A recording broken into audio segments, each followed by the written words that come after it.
চ্যানেলে তোমাদের সকলকে স্বাগত। প্রিয় সপ্তম শ্রেণীর ছাত্রছাত্রীরা, আজকে আমরা করব 2024 সালের রায়মার্টিন প্রশ্নবিচিত্রা ক্লাস 7-এর। আগের ক্লাসে করেছিলাম 12 নম্বর স্কুলের পরিবেশ বিজ্ঞানের 12 নম্বর স্কুলটা। আজকে আমরা 13 নম্বরের স্কুলটা কমপ্লিট করব। তো চলো কথা না বাড়িয়ে 13 নম্বর স্কুলটা কি বলেছে দেখি। তো প্রথমে আমরা জুম করে নিচ্ছি, স্কুলটা কি কি আছে দেখবো আমরা। দেখতে পাচ্ছ তোমরা ইসলামপুর হাই স্কুল, 187 নম্বর পেজ, রায়মার্টিন প্রশ্নবিচিত্রা। তো প্রথমে প্রশ্ন কি বলেছে দেখো না, গলনের বিপরীত প্রক্রিয়াকে কি বলে?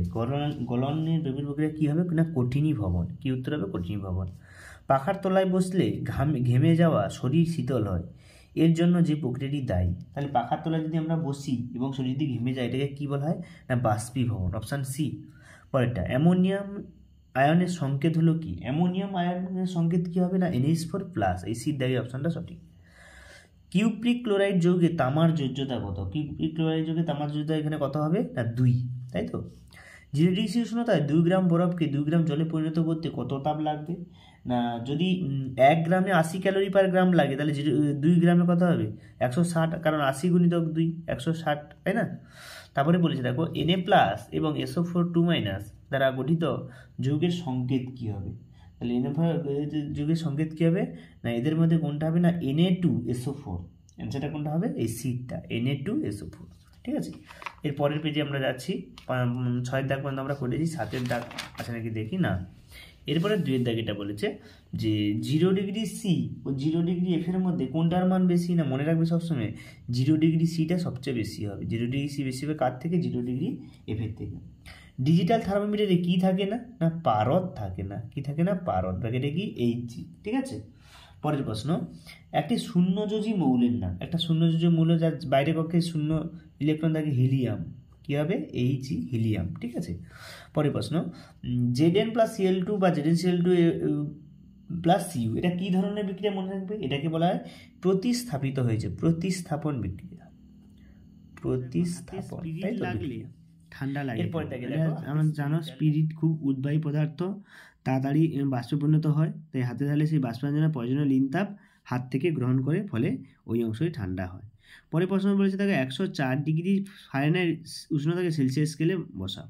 তাহলে এফ এর জায়গায় আমরা কত বসাবো? 104, তাই না। যে ক্যালকুলেশন করে কত পাচ্ছি আমরা? 40 ডিগ্রি সেলসিয়াস।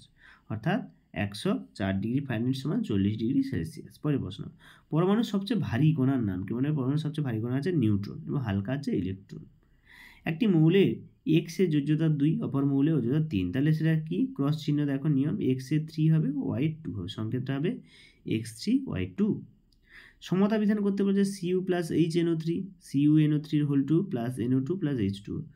সমতা বিধান দেখো, HNO3 অর্থাৎ নাইট্রিক অ্যাসিডের সামনে 4 দিয়েছে, দেখো NO2, ঠিক আছে, নাইট্রোজেন ডাইঅক্সাইড, এখান থেকে 2 এবং H2 জল 2 অণু। ঠিক আছে।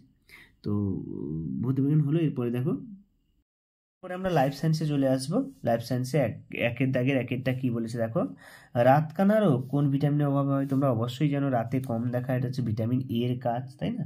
এর অভাবেই এটা হয়। তো শক্তি পাওয়া যায় এমন একটি খাদ্য উপাদানের নাম। কোন খাদ্য উপাদান থেকে শক্তি পাওয়া যায়? তোমরা এটা অবশ্যই জানো যে ভিটামিন। ভিটামিন থেকে শক্তিটা পাওয়া যায়। গয়ডার রোগ হয় কিসের অভাবে? গয়ডার অর্থাৎ গলা যে ফুলে যাওয়া, এটা কিসের অভাবে? আয়োডিনের অভাবে।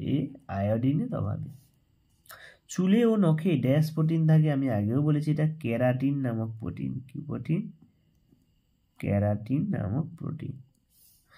জলে দ্রবণীয় একটি ভিটামিনের নাম।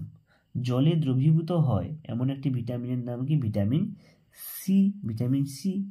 এরপরে 3 দাগের প্রশ্ন দেখো, 3 দাগের একেরটা কি বলছে? জীবনবিজ্ঞানে উদ্ভিদ ও প্রাণী কিভাবে খনিজ মৌল সংগ্রহ করে?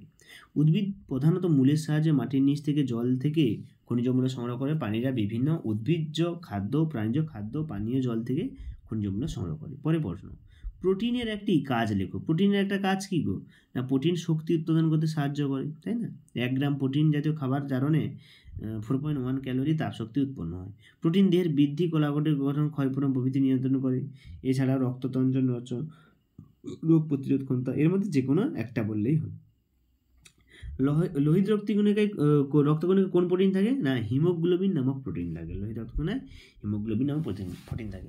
তো আজকে আমরা 13 নম্বর স্কুলটা কমপ্লিট করলাম। ভালো লাগলে লাইক করো, কমেন্ট করো এবং বন্ধুদেরকে শেয়ার করো। যারা চ্যানেলে নতুন অবশ্যই তোমরা সাবস্ক্রাইব করো। সকলে ভালো থাকবে, সবাইকে ধন্যবাদ।